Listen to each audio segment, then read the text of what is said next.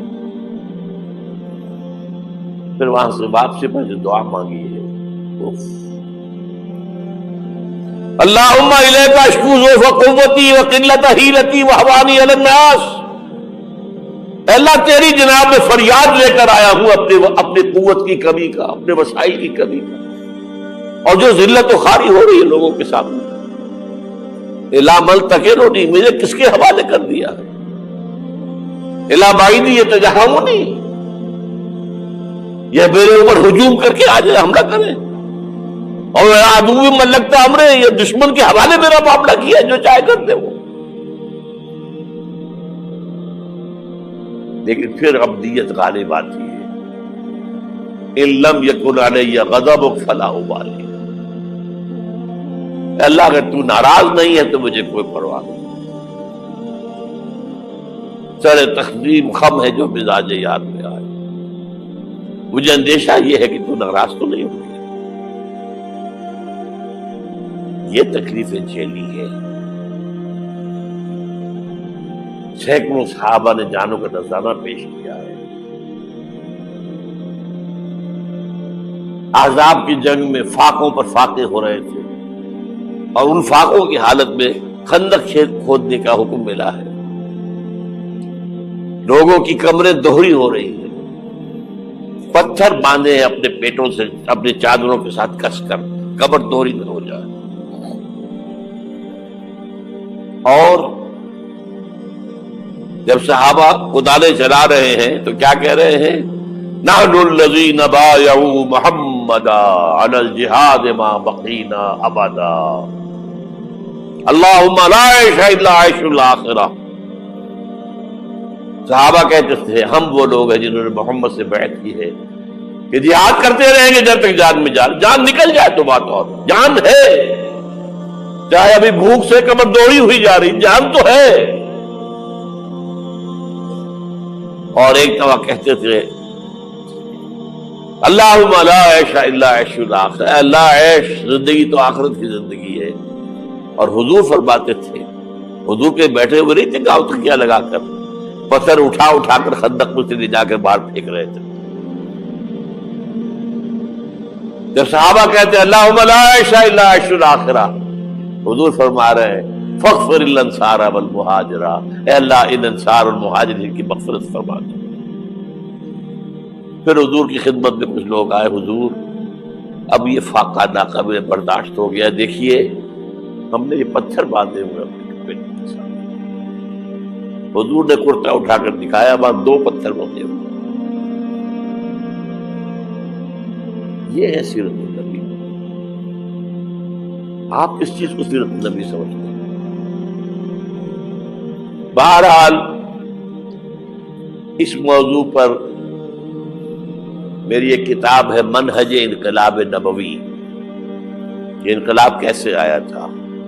اگر دل میں ذرا بھی آرزو پیدا ہو گئی ہو کہ اللہ قبول کر لے مجھے قبول کر لے اس کام کے لیے، تو وہ کتاب